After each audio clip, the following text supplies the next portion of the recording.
since 2012. Fight of the night was Islam and Poirier, and then performance of the night was Holland and Islam. They all won $50,000. Congratulations. Actually, yeah, Islam wins $100,000. Yeah. Obviously, you gave a fight of the night, so you were impressed. But give us your thoughts on that main event. Yeah, incredible fight. I mean, both guys dug deep. Absolute war. Islam is tough as hell and talented. And he ate some big body shots tonight, took that elbow to the forehead. And I thought that Poirier did an unbelievable job of stuffing takedowns and getting up when he was in nasty positions, staying out of that submission in the first round. Just, you couldn't ask more for a main event title fight. Yeah, I think going into this fight, the talk was maybe, we've seen Dustin in these type of fights before. Right. He's going to get taken down, choked out or something like that. Well, the big question tonight was, what did he learn from the Khabib fight? I mean, after that fight, he was horrified. He said, I couldn't believe, how I couldn't do anything against him. And he's going in against a protege guy who, fights exactly like him. And obviously, he worked hard on the takedown, defense, and getting back up from the bottom. And for him to show that sort of heart, right, he's getting taken down. He's been in that position before against Khabib, but to not quit on himself and to keep fighting, you couldn't really ask for more from him tonight. I agree. And going into this fight, it's he knew what to expect. He knew exactly what to expect, and I'm sure they worked on that a lot in their camp, but you'll have to ask him about that. But he looked great. It was an awesome fight. Yeah, it's fun. He did say in the cage that he thinks this might be it. Do you think he should walk away if he's talking like that, or do you think Dustin has more to offer the sport and you never know, he might be able to climb back to another title fight in the future? Well, I think last time that we got together and talked after his fight, we were talking about Saint Denis and how he sort of flipped out. And, I say this all the time. Fighters are a very paranoid bunch, They're trying to get me beat or they're trying to do this. We don't do anything. We put on fights. Whether you win or lose is up to you. And I think that Dustin, coming out of the Saint Denis fight, had to have a lot more confidence than he had going in. We put you in these positions to do great things and achieve greatness. And he was that close tonight, coming back and possibly winning a world title. Would you like to see him fight again? It's up to him. It's not up to me. It's up to him. He knows what he wants, doesn't want. He knows how he felt. He knows how he feels right now. That's all up to him. Okay. Listen, he's a star. He can stay around here as long as he wants to. Co-main event, Sean Strickland beat Paulo Costa. There was kind of a weird judges' scorecard in there. They gave it to Paulo, I think. It wasn't weird. It was fucking nuts is what it was. It's insane. That guy should never ref a big fight again. They should kick him back down to the minor leagues and let him work on his judging. It's unbelievable. I mean, how anybody who isn't an absolute fucking lunatic could call that fight a split decision. I don't even know what to say about that. It's insane. That guy shouldn't be judging big fights. What did you think of Sean Strickland's performance? He said he wanted to do more, but Paulo was running away from him and he couldn't engage in him. What did you think of his performance? Yeah, it's not the fight I expected. I mean, every time you see Paulo Costa in a fight, it's a war. He usually goes to war. But you could tell tonight he couldn't get off. Brilliant kicking that leg the way he did. Strickland's tough as hell. Was eating those leg kicks, all night. Has he been in here yet? No? Yeah, I'm wondering how he's walking because, I haven't heard anything, but he did some big damage to that front leg. And, I thought he fought a beautiful, perfect fight. I mean, he's a very awkward guy to fight and how he throws those teep kicks and his hands are so good. He's very elusive and beautiful jab. And he basically picked Costa apart and shut him down. And for Paulo, on the broadcast, Joe Rogan said he feels that Paulo hasn't been the same since he lost to Israel and he maybe lost a bit of confidence and doesn't fight the way he used to. Do you agree with that assessment, or do you think maybe Paulo's just trying to find different ways to fight? I think that I expected him to come in and turn it into a street fight eventually. Maybe they had my thought process in the first two rounds, I was like, okay, they have a game plan that he's sticking to. He's chopping that front leg, trying to get him, and then he's going to turn this into an absolute street fight, and the street fight never came. I think that Strickland was way too unorthodox for him and kept that jab in his face and kept pressure on him basically the same way he did Izzy. Tanner right here. Joe Rogan on the broadcast called Islam the perfect lightweight in there, just the size, his style of fighting, just his fight IQ. I'm curious, where do you rank him in this pantheon of lightweights that we've seen over the years? Yeah, I think he's, one of the greatest of all time. I think he's incredible. I don't think he's the pound-for-pound best fighter in the world. For anybody to call Islam the pound-for-pound best fighter in the world when John Jones is still fucking fighting is nuts and shouldn't be ranking in the pound-for-pound or doing any of the fucking rankings ever, if that's what you really think. John Jones has never lost a fight ever. He's fought all the baddest dudes in the world. And then when you think about what pound-for-pound rankings really mean, he moved up to heavyweight and destroyed the best guy in the world. As long as John Jones is still fighting, active, and in the rankings, yeah, nobody's pound-for-pound best fighter in the world. Well, to kind of go off of that, Islam said he wanted that second belt. He wanted to go to welterweight. Is that something that – I know you have that welterweight title fight coming up. Is that something maybe you'll discuss with him, or do you want him to stick at lightweight? I don't know. I mean, he hasn't said anything like that to us, so we'll see. What did you make of the referee stoppage in the Kevin Holland, Michelle Olachechik? I think it was a good stoppage. When the guy's arm is going this way, but it's that way, yeah, you should probably stop the fight. I mean, and even Kevin Holland came over and said to me, I don't want to break the guy's arm, but Jesus Christ, he's tough.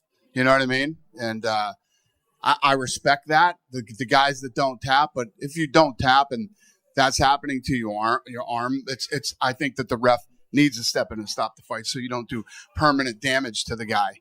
He wasn't getting out of that, and it wasn't getting any better. You obviously unveiled the new gloves today. Pretty much all the fighters except for Sean had glowing reviews. Sean wasn't the biggest fan of them, but have any of them talked to you about the design or what they liked about it, what they didn't like about it? No, I haven't heard anything yet. We'll see in the next few days what people thought of them. And unrelated to this, you announced a bunch of fights for the Abu Dhabi card. I think the most notable one is the return of Nick Diaz. So I guess what went into that? And I guess a lot of people were surprised that Nick was coming back, surprised it was in Abu Dhabi, and surprised he settled on Vicente Luque. So what went into that booking? Yeah, he came to us and said that he wanted to fight. He was texting me and wanted to meet. And what the hell just were we? We were down St. Louis. He was going to be there, wanted to meet. Hunter got together with him, and they ended up getting a deal done. Kevin Holland said he was the original opponent, but he didn't want to wait until August. Is that true, or did he give a list of fighters? Yeah, I mean, we're always throwing people at Kevin Holland all the time. And, I don't know if that is true, but it probably is. If Kevin said it, then it's true.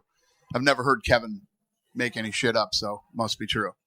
Last one for me. After Tony Ferguson's last fight, you said you wanted him to retire. Mm-hmm. You have another fight with Makhachev. Is this going to be it for Tony Ferguson, win or lose? Yeah, I hope so. Yeah, I would like to see him retire. Yeah. Dan right here. Yeah. Just to go back to Islam, he's now on a 14-fight winning streak, which is the third longest in history behind Anderson Silva and Usman. What would it take for him to surpass John Jones in your mind for that pound-for-pound number one? I mean, when you think about what pound-for-pound really means, right? He fought Volkanovski, who's a weight class lower than him. John Jones beat everybody at light heavyweight, then beat the best heavyweight in the division like it was nothing at a higher weight class. So John Jones is absolutely positively the pound-for-pound best fighter in the world, probably the greatest fighter of all time in any sport. When you talk about who's the baddest dude in the world, you put two guys in a room and who walks out, John Jones walks out of the fucking room every time. No question about it. Yeah, and in no way trying to diminish John's accomplishments, but he's fought once in the last however many years. Islam is fighting multiple times a year, defending. So at what point does activity outweigh? John's? Beautiful. I like that you asked that question. Let's talk about activity. 3 years off. Nobody, not even Ali. Nobody's ever come from 3 years off and looked the same. John Jones walked through the number one guy in the heavyweight division like it was nothing with 3 years off. Yeah. John Jones is the best ever. Ever. And when I say ever, I mean in any combat sport. He's the best ever. You throw John Jones in a room with anybody, John Jones walks out of the room. John's saying he's fighting Stipe November 9th in New York. Is that fine? I love it. Yeah. Nothing's official yet, though, obviously. Yeah, I'm in. Great. And Donald Trump was here again tonight. I know he's had a very crazy week and everything. Was there any hesitation maybe bringing him for this particular event, given everything that happened in the past few days? Any hesitation for him to do what? Come? Yeah, just make this type of public appearance. I don't know. How do you think it went tonight? It seemed like the crowd loved him. Yeah, probably a good idea to show up tonight. And one more. Next month, the Hall of Fame is happening. Anderson Silva versus Chael Sonnen will go in there, and they're doing a boxing match 12 days before that. Are you expecting them to both be in attendance after they do that boxing match? Say that to me again. Who's boxing? Anderson Silva and Chael Sonnen are doing a boxing match in Brazil 12 days before their Hall of Fame induction. That's crazy. I didn't know that. You didn't know that? No, I had no idea. Who do you think wins first reaction? Boxing? I would have to go with Anderson Silva on the boxing match, Yeah. Apparently, Anderson wanted to do MMA and Chael wanted to do boxing. Huh.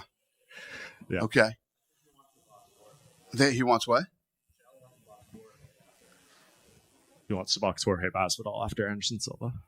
Yeah. Speaking of boxing, Mike Tyson versus Jake Paul is delayed. I know you're close with Mike. I guess, are you happy that they're looking out for his health in that instance? And do you even think it should be rescheduled, period, given this ulcer flare-up? 100%. Yeah, obviously I know a lot about it, but I'm not going to talk about it publicly. Yeah, yeah.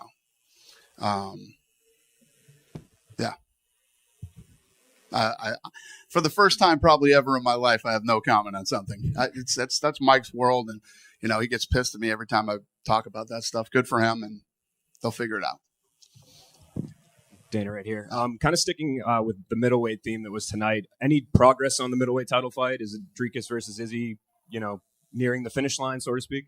Yeah, we're working. Obviously, when it's done, we'll let you know. Thanks. Yep. You earlier were mentioning that you wanted to see what happens with Bilal and Leon Edwards. We're going to get that done. Whatever happens if Bilal gets hurt and Islam does want to step in against Makhachev, against Edwards, do you actually think that would ever happen? Would you try and book that if he's healthy and Bilal gets hurt, say? Well, like you're saying, like he was just saying a minute ago when he was talking about Islam, Islam's has accomplished a lot of things in that division. He's done some incredible stuff. I don't know. We'd have to get in and talk about it, look at it, and I don't know. So you're not adverse then to say book him a title fight if the situation was right, you think? Right. Okay. Yeah. Yeah, I mean, the guy has accomplished a lot in his career and obviously in this division. And yeah, we'll look at it. Dana, you spoke about, the crowd a little bit. The first time you guys been here since 2019. Yeah. Just what was your overall thoughts of just the energy? And this place was incredible, man. It was awesome. This place was buzzing all night. They were waiting for something to happen. Yeah, jerseys. So tonight, the arena bought me this board, and it's all the fights in order that have been in New Jersey. And what's incredible is the first fight in Jersey was in 2000. Me and the Fertittas were there looking at, the UFC at the time. Then we come back in 2001 at the Taj Mahal. We come back to the Taj Mahal for the second fight. And then the third fight is at the Meadowlands. So it's kind of cool to see the posters all laid out and think about,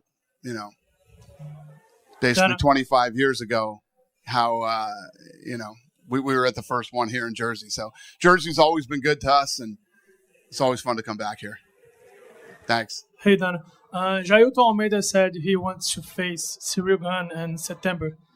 Is it a fight that interests you? I don't know. I don't even think about this stuff until we get back to the office and get back in the war room and start talking. But the initial idea to Paris, it's something like Cyril Gane, or don't? I don't know. Anything's possible. I off the top of my head right here, right now, I couldn't tell you who's going to fight Cyril Gane next or what's going to happen next. So, okay. And what did you think about the performance of Jailton? Yeah, looked good. Great fight. Yeah. Thank you. Yep. Dana right here. What's up, Kevin Holland has been a guy, like you said, you throw names at him all the time. Tonight he put out, an awesome performance. It was a short notice fight too. What's his value been like to the company, and what do you think about his performance tonight? Listen, I like him very much personally. We have a great relationship, and he's fun to watch, He goes in and puts on fun, entertaining fights all the time. Gets dropped, it's on his back, defends, and then gets him in the armbar and finishes the fight with the armbar. He's always fun and exciting to watch. Definitely. And this one was kind of surprising. After the unanimous decision victory for Eileen Perez, she came back here and actually said that she was ready for a full-fledged 5 rounds, if need be, with Kayla Harrison. What are your reactions to that? I love it. I love when people talk like that. I love when that's their attitude. I love when they want to step up and take opportunities and go after the big dogs. It's good stuff. Thank you. Thank you. Hello, sir. Hi. Islam Makhachev recently said that he had remained only one opponent in lightweight. It's Arman Tsarukyan. So can you tell me, is there any single chance that you can organize this match, this fight in Russia? No, nowhere. Makhachkala, Moscow, St. Petersburg. Who? Islam Makhachev, Arman Tsarukyan. In Russia? Yeah. I mean, that's the fight to make. I mean, that's the fight. That's the fight everybody wants to see. That's the fight that needs to happen. You know, when we were talking earlier about him moving up, I mean, if I was him, I wouldn't even think about moving up till he had that fight. But I don't know about having that fight in Russia. I don't know where we would do it. Politically, are you guys even able to have a card in Russia with the? I have no idea. Yeah. I have no clue. Cool. Have a good. Yeah. Sorry, thank you. Do you continually think of who could be the next contender for the BMF title? And after what happened in the face-off, do you think Islam could eventually fight for the BMF? We're working on the BMF title right now. Yes, but you know, Islam is one of the greatest fighters in the world ever in that division, and one of the greatest pound-for-pound fighters in the world. So I don't think he'd be fighting for the BMF, but the Tsarukyan fight is what we like. That's the fight we want to do. And last question, from a businessman point of view, what do you think on the whole ADCC and Craig Jones invitational situation going on? Do you think it's a smart business move? I don't know anything about it. That he booked the submission tournament the same day as ADCC and made like a lot of different prices in terms of money for the submission fighters. Huh. Sounds good to me. I like it. I like his style. Dana, just go more. What you said about the BMF, that's in the works. Ilia Topuria said he wouldn't fight Max Holloway unless the BMF title was on the line. Is that something that like rubs you the wrong way, or is something? No, it doesn't rub me at all. I love that people love that belt and want to fight for it. I love it. What's the status of that? Are you guys working towards it? Yeah, we're working on a lot of stuff right now. Obviously, we got, we got the Sphere coming up. We got Madison Square Garden. We got a lot of big fights coming up around that time, so we'll get it figured out. Well, a big fight coming up is the next pay-per-view, Conor McGregor's return, of course. Great promo tonight, but we've seen in the past few days there's been like some footage coming out of him having some fun in the clubs and stuff. Does any of that concern you, like 4 or 5 weeks out from the fight? Well, again, you and I, here we are. We were talking about John Jones. John Jones was doing a lot of that stuff too back in the day, and many other fighters throughout history. I don't know what's real on the internet and what's not real on the internet. I don't know timing-wise. And one of them, he's got a beard, and one of them, he doesn't have a beard. And I have no idea. I don't know if any of that's real or true or whatever. But, Conor's not a dumb guy. And this is obviously a big fight for him. He's calling it the best comeback in the history of sports and all that stuff. So we'll see what happens. I'll actually be with him tomorrow. So I'm flying there right now. Yeah. So I'll see what's going on. Yeah, what do you think that scene's going to be like on Monday in Dublin? It's going to be awesome. It's going to be awesome. I'm excited to be going back to Ireland, and I love the people over there. There's always great energy. It's going to be fun. I'm looking forward to it. Dana, far left. Yep, you're far left. Working with WWE a little more closely over the past couple of months. I mean, you've had so much success with UFC, WrestleMania. They've been on a hot streak too. Have you been able to work with them, learn from them at all, or has it been more separate? You're with UFC and less with WWE. It's very separate. I haven't worked with them at all. I do what I do, and they do what they do. They're using some of the people from my team to help them in different areas, business wise. But as far as putting on live events, I mean, WWE is very good at what they do, and we're very good at what we do. And, that's about as far as it goes with me. It is significant to have a former president here, someone running for president as well. But I think that politics aside, the part of the relationship that gets maybe less heralded is the loyalty. Like you talk about Jersey, the Trump relationship, you guys have been connected since the 90s? Well, it's like what we were just talking about when the Jersey, the arena here brought me all the fights in I wish I had it here. I'd show it to you, but all the fights that have happened in Jersey. And the first one, Bob Meyerowitz owned, and that was in 2000. Me and the Fertitta brothers went to that fight and sat in the crowd and watched it. And then we went to another fight too in New Orleans. And then in 2001, we bought the company. So the first fight on there is the one that we were at watching, looking at the company. The next one is at the Trump Taj Mahal, which Trump, hooked us up. The second one is at the Trump Taj Mahal. And then we left the Taj and went to the Meadowlands. So, yeah, I mean, me and Trump have been friends since 2001. And finally, just as a Boston guy, any prediction for the NBA Finals? What's that? NBA Final prediction, Celtics Mavericks. I'm going to Game 1. I'll be at Game 1, and obviously I'm rooting for the Celtics, and I strongly believe this is their year. Yeah, thank you. Dana, Yeah. real quick. So the NBA media rights has been really kind of out in the open and kind of public. Yeah, Dana right here. Hey. Sorry. So the NBA media rights has been really kind of out in the open and in the public. So I guess for you guys when you're up next year, do you think that process will be kind of out in the open, or will it be kind of behind closed doors? Do I think that what will happen? Yeah. I do not think it will be a public conversation. No, I don't ever really talk about money publicly or do any of that stuff. So is that the poster? Here, give me that poster. So check this out. So this fight right here was the fight that me and the Fertittas went to. That was here in Jersey, the first one. This one here was our first fight at the Taj. This was our second fight at the Taj. And this one here was the Meadowlands. So this is where we're looking at it, thinking about buying it. This is after we do the first two with Trump, and then we moved to the Meadowlands, which was obviously a much bigger arena. But this thing's huge. They have a huge one for me, and it's framed, and it's awesome. I love it. You guys done with me? Who we got? Hi, Dana. There was the report that Habib's brother Usman was escorted by the Secret Service from the arena. What happened? Еще раз по-русски скажи. Там ходили новости, что брат Хабиба Усман был с арены проведен Secret Service.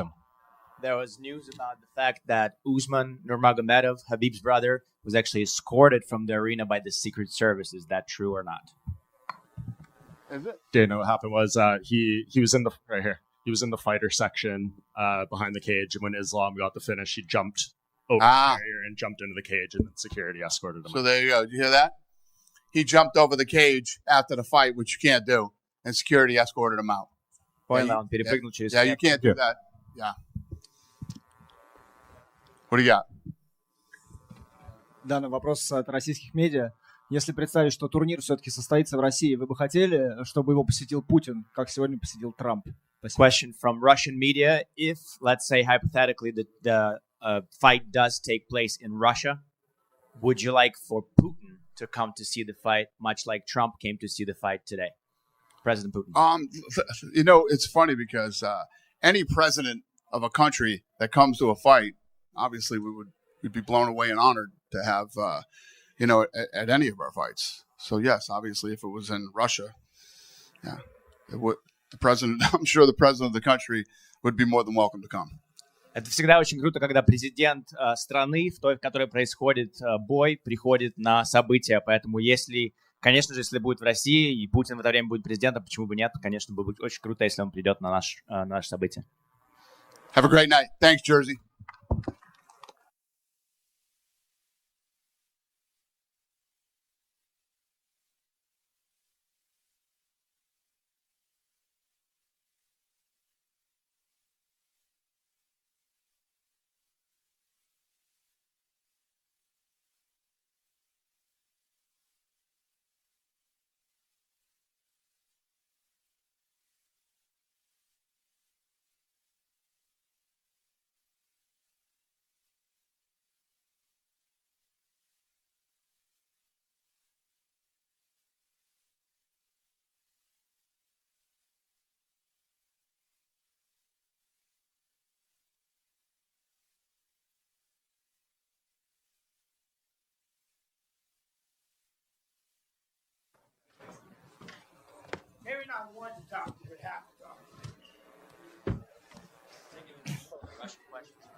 Yeah, no, we're ready, guys. I'm fucking ready.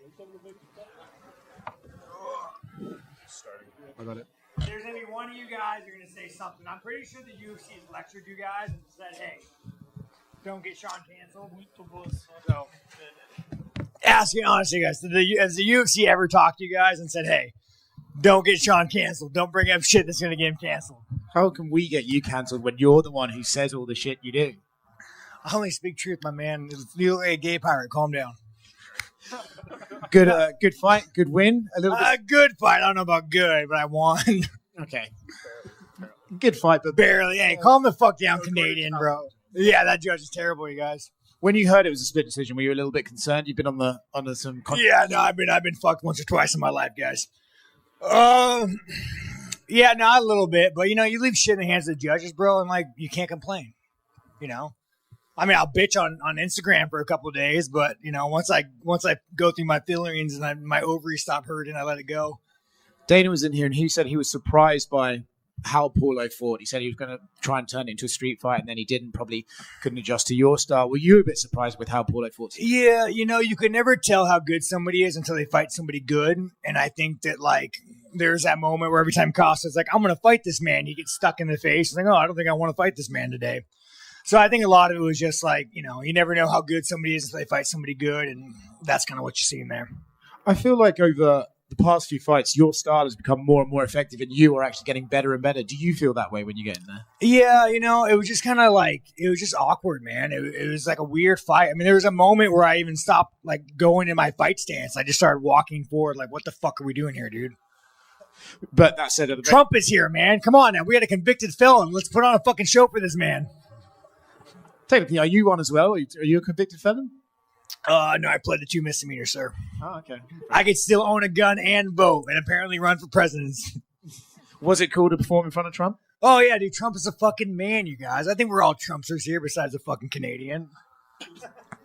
Yeah, no, I'm no horse in the race. Yeah, no, for sure. As long as it's not fucking Trudeau. Yeah, no, man, dude, Trump is the fucking man. You guys ever meet Trump? You talk to him? I thought I wouldn't like the guy, I mean, he hooks up with models all the time, he has a lot of money, I'm a little jealous, but no, you meet him and he's actually a solid fucking guy. Ask me how my woman's doing, he gets to know you guys. A good fucking dude, man. Good fucking dude. Sean, front right here. Between rounds, the broadcast showed Paulo's corner telling him that he was up 2-1 heading into the fourth round. What do you make of that, coach? He did land calf kicks, but for every one calf kick he landed, I landed 5 teeps. So it's I mean, look at it. I mean, his stomach showed more damage than my calf did. Yeah, it was just a weird fucking fight, man. I don't know what was going on with Costa. It's I think he might have been, dude, your thing say coffee hating? What the fuck is going on here, bro? Just a coffee break. All right, man. What kind of fucking coffee you drinking, dude? This fucking guy, dude. I mean, you bring a laptop and you put coffee Satan sticker on, bro. Be careful about this guy. You never fucking, anyways. Yeah, no, I don't know. I just think Costa he just fucking maybe want to be friends, I don't fucking know, man. Talk to me about that last 10 seconds when you were just kind of flaring. I think it was just fucking so frustrated at this point. You're just does it really matter? Does it really fucking matter what I do? You're just going to back up? More frustration, but that's a pretty dope little fucking karate kick, right? Who would have thought, man? I must have some fucking Asian in me. You said you obviously wanted the title. Dana was in here saying they're still trying to book that fight between Dricus and Israel. I'm going to wait. I fucking paid my fucking dues, man. I paid my dues. I got fucking robbed in dirty fucking Canada. No offense, fucking earbuds, man. You have an iPhone. I'm not going to judge you, but but I got robbed there, dude. We all know I got fucking robbed. At least Dricus doesn't back up. So I'm going to sit my fucking ass in the gym, and I'm going to be a team player, and I'm going to fucking wait. And I'm going to fucking wait until they say, Sean, go beat this man. What kind of phone do you have? I got a fucking Android, dude, because I fucking love freedom in America. You probably, your fucking Apple, dude. Does it come with a pink dildo when you get it or what? No, mine didn't. Okay. We'll get you one. You've had a lot to say about the gloves before the fight. You just fought 25 minutes live action with them. Any change in opinion? No, man, at the end of the day, they're fucking gloves. I mean, I think I'm just an angry fuck, and I'll find any excuse to be mad. Yeah, those gloves fucking suck, but yeah, no, they're fine. They're fine. I don't really know the purpose of them, but yeah, they're fine. How long would you be willing to wait for a title shot? As long as it takes, man. As long as it takes, as long as it takes. I want the gold, dude. I want the gold. When you're fighting these top 10 motherfuckers, dude, you're only one slip and dodge away from being knocked out. I paid my penance. I did what we did. I went and fought Costa. I didn't want to. I did it. Give me the fucking title shot. I beat Izzy, and that motherfucker gets a title shot. He's not jerking off his dog. Sorry, Izzy. I love you. I like you, Izzy. Got really mad, though, dude. After the fight, he came up to me, and he was like, I love my dog. I would never jerk him. I'm like, Izzy, I'm fucking joking, dude. I don't think you fuck your dog, you fucking retard. And you say we try to get you canceled. Oh, yeah, you can't say retarded anymore. Dude, I might be a little retarded, you guys. Come on, let's call him. It's a pot calling the kettle black. Did you dropped him with that head kick at the end, right? It wasn't a slip? I think I dropped him, yeah. The only time I've ever thrown a fucking head kick, I should start doing that more. Yeah, maybe consider Come on, coaches. Yell a head kick more. Okay, thanks, Sean. Yeah, sweet. Hey, Sean. You said that you weren't necessarily thrilled with this performance. Is there any concern about the Whitaker versus Chimaev fight coming up? I'll wait. I mean, again, if that's what the UFC wants, I'll fucking wait, The problem with these fucking cunts, bro, besides Whitaker, they get a fight and they take like 8 months off. Like, what the fuck? What are you guys doing this 8 months? What are you guys doing for 8 months? Just say yes to the fight. Go fucking fight. I don't understand why these assholes take so much time off. Yeah. That's it. Sean, right over here. There was a lot of risk and reward for you in this fight. What were some of the things that you took into consideration when the name Paulo Costa was brought to you, considering where you were at? You could have waited for a rematch, stuff like that. Yeah, again, I could have waited, but then it would have been like, oh, well, Sean's waiting. Sean's doing this. So I said, fuck it. I'm going to go fight this little Mexican, big Mexican. Or is he, sorry, Brazilian. I'm going to go fight the fucking Brazilian. The fucking flag and the music threw me off. But I'm going to go fight him, and, I'm going to beat him, and then I'll get my title shot, At the end of the day, guys, I want that fucking gold belt, but I want money. And you get way more money when you got a fucking belt. So let's go fucking get that belt, get that money. And when the Dricus and Izzy fight does happen, what are your predictions? How do you think that fight goes? Man, I never want to be the guy, and I'm sounding like a little bitch when I say this. I think I won, but if I didn't get that cut, I would have walked through them. I wasn't getting hit till the cut. I could not see out of my left eye. Literally fucking blind out of my left eye. So it's tough, man. It's tough. If Izzy uses his eyes, I don't think Dricus is that good. I just got fucking cut. But, maybe he cuts fucking Izzy. Maybe who knows these things? Who knows? If I knew, I'd be rich. And last question from me. I know this week you were showing a lot of appreciation to your cornerman, Danny D1 Davis. What can you tell me about the way that he's influenced you throughout your career? No, it's not even Danny, man. It's Eric. It's everybody. We had Johnny, the Bellator champion, in town helping me out. Man, we had so many fucking savages in the gym. We have one of the hardest gyms, dude. And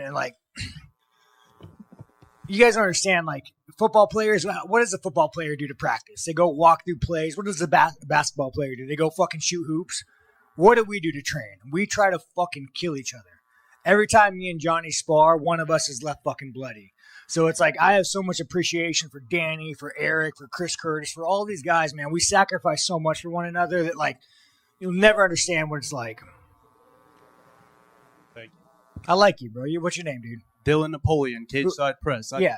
Thank you for the shout out the other day. Bro, let's go, bro. You're on the third row now, man. You got, Cowboys catching up to you, though. Be careful. He's gunning for you, bro, with his man bracelet. It's my first UFC event, so I appreciate it. No shit, bro. Let's go, man. I wish you the best. Thank you, man. Oh, is that it? All right, guys. Well, you all have a good one. Yeah. Adios. Oh, fuck. Getting old. Sean, can you post for a photo real quick? You can stay there so we don't make you do it.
to get his ass in trouble for that one. That was quiet. You already know. Move it over a little more. There you go. I got a box for anybody who wants one. Oh, sweet. More social seats. Dustin, right here. Obviously, things didn't go the way you wanted to tonight. What are your kind of just immediate reflections on how the fight unfolded and maybe what you could have done differently in there? Man, honestly, similar to Khabib, his movement is really strange. The timing of it is really strange to get his cadence. I wanted to open up more and throw more volume, but he would. When he would commit to the pocket, he would exit weird. His dips with his head, I heard my corner telling me throw the knee the whole time, but I just felt like I might get taken down off of it. And his movement is just it's kind of awkward. It's a weird timing, so I couldn't get good combinations going. But everything else was what I expected.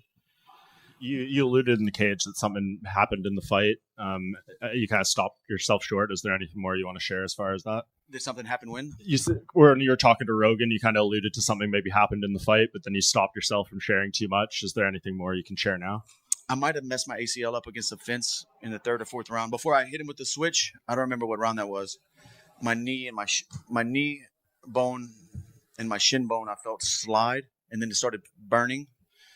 I was telling Mike that through the fence. He thought I was complaining about something else, but I'll get that checked out. It didn't bother me getting off the stool and stuff. It hurt. Yeah, and I believe going into the fifth round, 2 judges had it 2-2 and one had it 39-37. Were you aware that it was that kind of close going into the fifth? No, I thought I was down. I thought I needed to finish. But I knew it could be close. The judge has been in the locker room hearing some of the scorecards were pretty crazy tonight. Mm-hmm. But I thought I might be down just from his riding time. He landed a couple good shots. I landed some good shots. I knew I was bleeding really bad. I'm not sure if a punch shattered my nose or if it was a headbutt, because we did collide heads in the middle of the octagon that flashed me, so I didn't feel where the pain was. I didn't know if it was my forehead or what hit, but that could have – my nose is shattered for sure. And I've had a couple nose surgeries already, and I have some cadaver bone and stuff in there, so I just hope I don't have to go through that process again, man. But I feel like the bone is not where it should be. Yeah, and of course you were asked about the future in the cage and everything. You've had a little bit of time now to let things settle. Any different thoughts or anything you want to elaborate more on as far as the future? I just got to see. I was fighting to be the world champion. Like what else am I fighting for? Just to fight for the thrill, because I am addicted to it, no doubt. But like for the money, I'm good. Me and my family are good. I don't need the money. Money's great, but my health is first. And like, what am I fighting for? To be the champion again? Will I ever get that shot? Even if I go on a streak, I don't know. But there's such a tough mountain to climb that I've climbed so many times. I'm 35, and I see people and hear people say that's not old. But I have 50 fights. I've been fighting since I was 17 years old. I fought my first cage fight when I was 18. I have 10 fights that are on my record. I have, and I've been in a bunch of battles. At some time, this is going to catch up to me. Obviously, I just fought the pound-for-pound number one guy, and every time I got off the stool, I felt like I was going to win this fight. I remember thinking, getting off the stool, I'm going to be the world champion tonight. I felt it. So I just got to see. I beat a young guy last time out. I just competed with the number one pound-for-pound guy and felt good doing it until the end. So I just got to see. I can still compete, but I don't want the sport to retire me and squeeze me out. I don't want to be one of those guys hanging on. I just honor and respect this too much, and we'll see. I don't know, but this could be my last fight. Yeah, and I know you like to go on the vacation with the family and everything, and kind of have your post-fight process.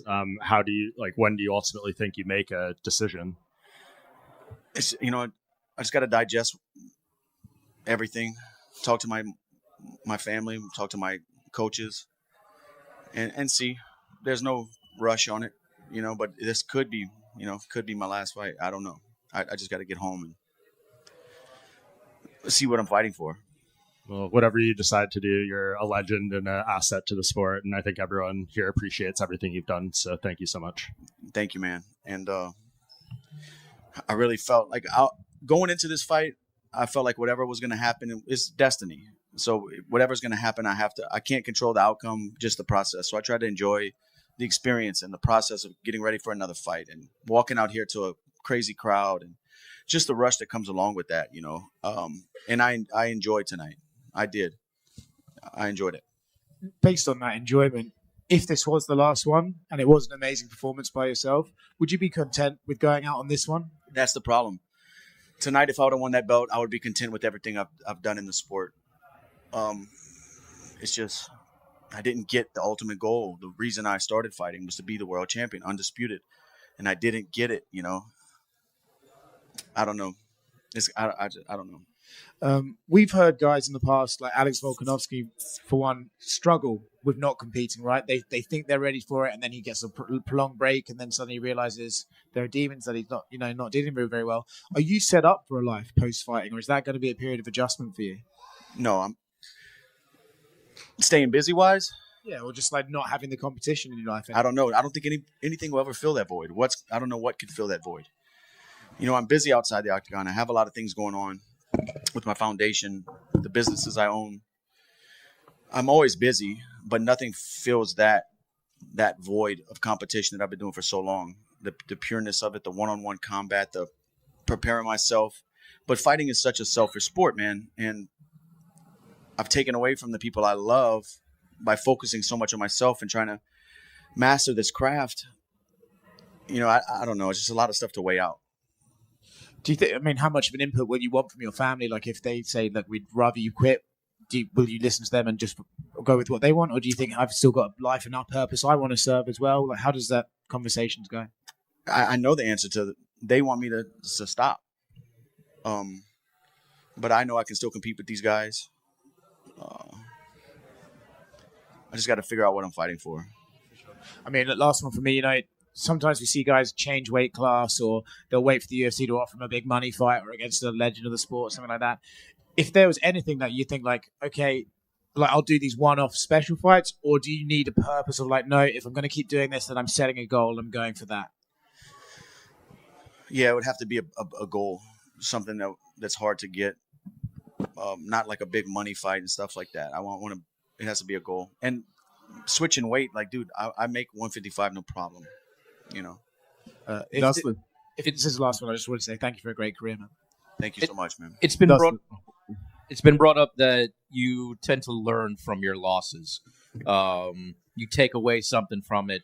Not this one, but from it seems obviously you did a hell of a lot better against Islam than you did against Khabib.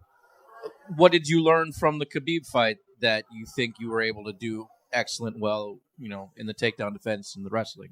Honestly, Islam, the things I learned against Khabib that I've never felt before, Islam did a lot of that and got me down with it, with the foot sweeps, with the balance, him switching where I needed to post to stay up. Those guys are good, man. They're good, and they have an understanding of weight distribution and where you need to be. He swept my foot a few times. And I brought that into this fight, and I still got taken down with that stuff. On a perhaps maybe not quite so bitter note, because it's not this, but this is an older fight. Did you perhaps learn something from, say, another loss, maybe like the Chan Sung Jung fight? Many, many years ago, it was a close fight. He ended up winning with the Darce. That was years ago in the WEC. Did you ever learn anything from that? That was 12 years ago. Yeah, I learned that I can climb back. I learned that I can count on myself to rise up again and put together a win streak. And I know that about myself. I can do it again, but do I want to go down that road? Because it's a tough road, man. And last question for me. You had a lot of success, it seemed, with body shots. Were you surprised it didn't really seem to phase him quite as much as you were hoping for, maybe? Only good body shot I landed in the open was a right hook to the body. Against the fence, I was ripping his body, but they weren't thudding like they needed to really get in, hit those organs.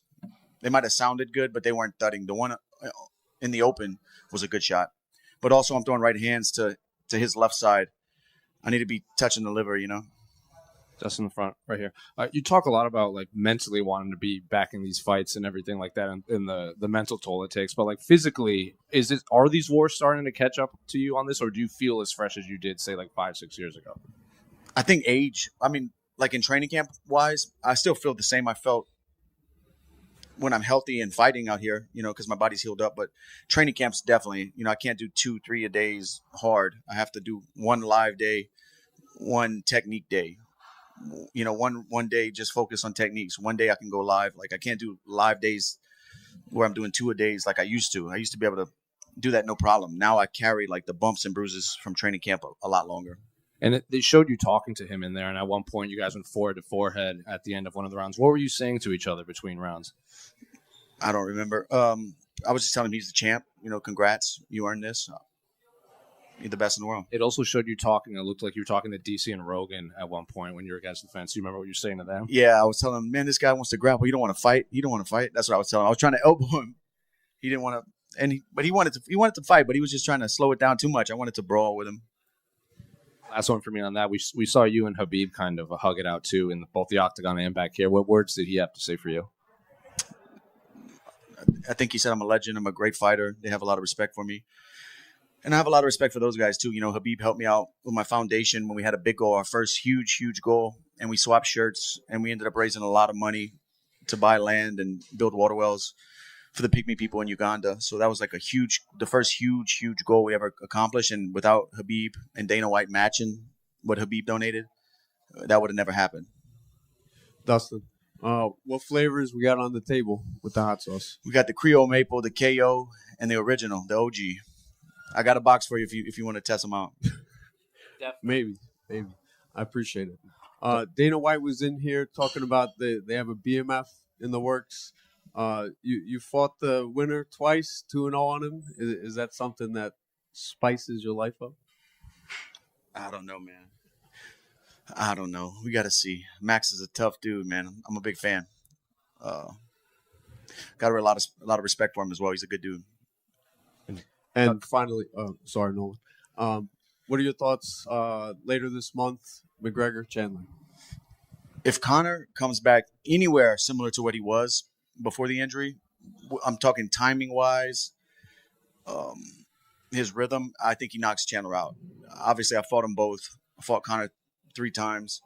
The way Chandler covers distance with big movements against a sniper like Conor, you're going to run into something big, and you can't take those shots. Chandler's had a long career. He's been hurt a lot.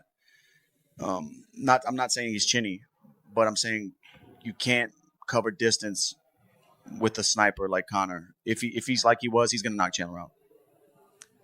Dustin right here. At the press conference today, the face-off, there was a bit of an exchange with you and Islam, and I know you apologized to him the next day. I guess what in a sport where getting inside your opponent's head at all costs is kind of part of the game, why did you feel the need to kind of to break that and make sure you guys were cool going into the fight? No, we didn't have to be cool. I just wanted him to know man to man I would never speak about his family. I called him motherfucker at the press conference. And, like, didn't plan to call him that. It was just he was in my face saying he was going to do what he did. and I just said it. And apparently in Dagestan, they take the literal meaning of motherfucker. And I would never, that's not in my heart to speak about somebody's family. I don't know this guy's family. I wish him and his family the best. I just wanted to tell him that, like, hey, it just got lost in translation. I would never speak about your family. But Dustin, sir, over here. You spent in the first 3 rounds around 6 minutes with Islam in your back, and you got up, and the crowd loved it.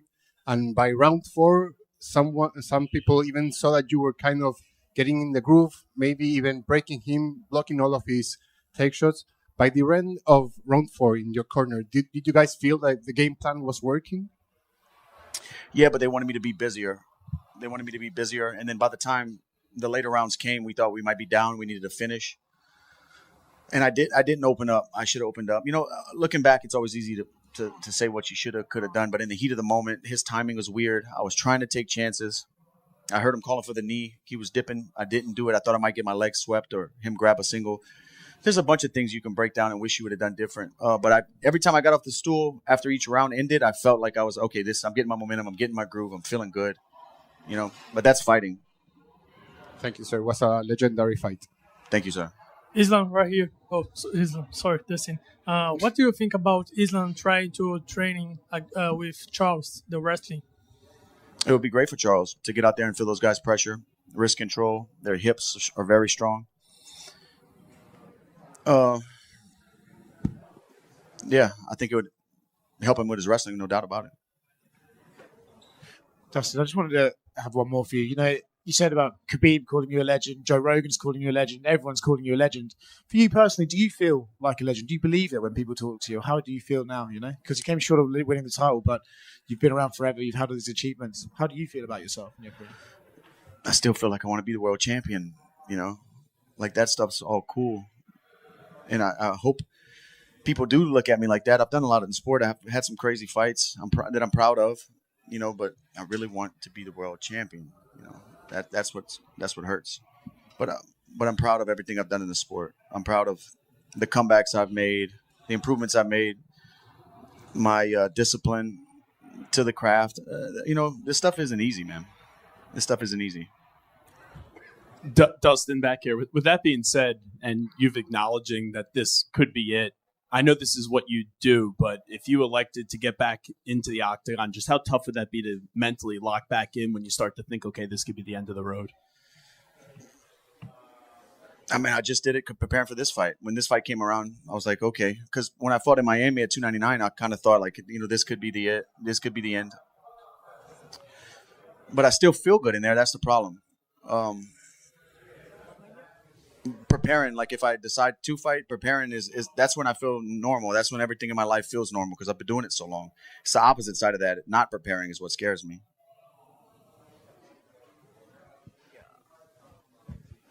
Thank you, guys.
I was like, oh shit. Puede ser más. Absolutely.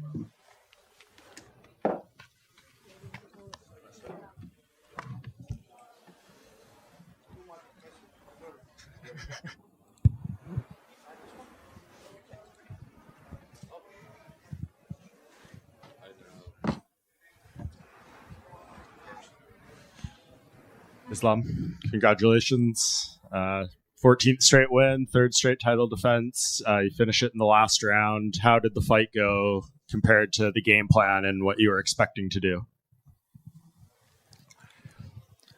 Honestly, it's a very good fight, but I don't like when you have the cut. Everything is pain now. Tomorrow, I think it's gonna be more pain. But Dustin is a dog, you know. He will bite, kick, punch. Happy to finish him, but this guy, one of the best, still one of the best in the world. Yeah, going into the fifth round, it was 2-2 on two judges' scorecards, and then it was 39-37 on one other's. Does that make you a little bit nervous and glad that you did finish it in the fifth round? Honestly, after fourth round, I asked Habib what the score. He say 4-0 or 3-1. I don't remember honestly, but I don't know. Someone put 2-2, and happy to finish. You know, if it's not finished, we still have many questions. When you finish the opponent, it's done. Oh, it's 3-1. Okay, sorry. Yeah, sorry. So two judges had 3-1. My bad. It's okay, man. Dana was in here a few minutes ago, and we were asking him about you, and he was very adamant saying you're not the number one pound-for-pound fighter in the world and that John Jones is. And I was trying to push back, being like, you're much more active than John Jones, you're fighting more. And he said, no, it's John Jones. What do you think about that?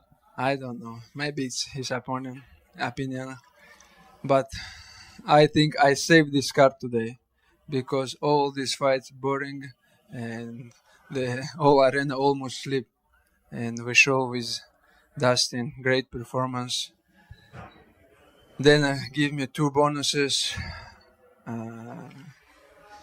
Before I remember when I have like first contract, I'm happy when I have bonus, but now it's okay. When you got cut, were you nervous there because it's in a bad spot near the eye? Like, did you feel like more urgency? I think it's my first cut. You know, it's okay. This is MMA. This is not soccer. Not basketball. This is a MMA. We fight, try to crush each other, beat each other, and Dustin today gave me a hard time. And lastly, what do you feel the future holds? I know when we had talked earlier this year, you said you'd like to fight in New York this year instead of Abu Dhabi. Is that what your plan is against Arman, probably? Honestly, it's my dream fight in Madison Square Garden, and.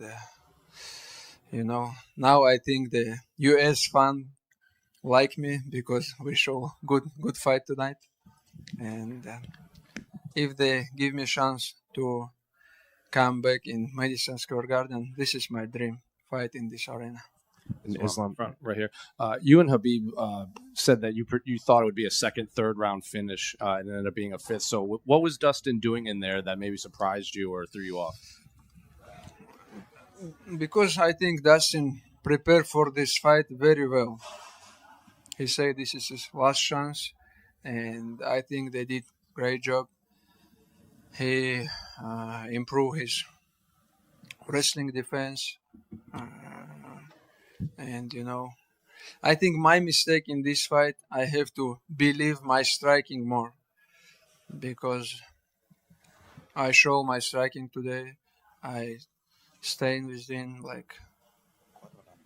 and if I landed a lot of good punches, you know, honestly the first punches I almost knock him down, and if I believe more I think I can knock him out today, but it's okay. I'm happy to finish him in the ground. And I told him in the press conference, if you not tap you will sleep. But I think he stopped and sleep. Were you surprised that, especially in the first round, when you had his back, he was able to survive for like those 4 minutes and defend the choke? Yeah. I tried to finish him. He defends very well. That's why I told. He did great camp, and he prepared for this fight very well. And they showed on the broadcast you guys talking to each other between rounds. Even at one point, you went forehead to forehead, and then you walked. What were you saying to each other in there? Let's say let's go something like this, you know. I respect Dustin. He's a very good guy, and he always show respect his opponent. And we have some small beef in the press conference, but I'm happy we finish all this. And last one for me. I know you said you wanted that double champ status, but Dana also said that he was very interested in the rematch with Arman. You also at Media Day said you weren't very interested in rematches. You liked new opponents. So do you want that double champ status, or are you willing to fight? Yeah, of course. Who don't want to be double champion? This is a history, how many double champ we have. This is a dream for all fighters to get second belt, This is my dream, and I want to be in the history, and people know me like double champ. This is my dream, It's if I have chance, small chance, I will get, and it's things what may wake up in the every morning and training very hard. I believe you're tied for the most defenses for lightweight champion. So one more, you would be the most ever. So does that also appeal to you? I don't follow the beat some record or something like this. If you want to great legacy, you have to get second belt. It's my opinion. Islam, if that doesn't happen, Dana was in here earlier. He seemed very excited about the prospect of you fighting Arman again. So I guess what do you make of Arman as an opponent? And I guess how much does that rematch interest you? I'm ready, man. Dana have my number. Just call me and put some new challenge. Have you been impressed with him since you guys first fought? It's not make sense when you have rematch. I need some new challenge. But if Dana want, let's do it. No problem. Thanks. That last takedown that you got, the ankle pick at the end, it seemed that you were waiting for him to disengage his hand to maybe try a punch at you. And that's the second he did that. That's when you you pulled back and took him down. Was that what you were looking for, or is that just a coincidence? Which round? The last one, the fifth round, the last takedown you got right before the choke.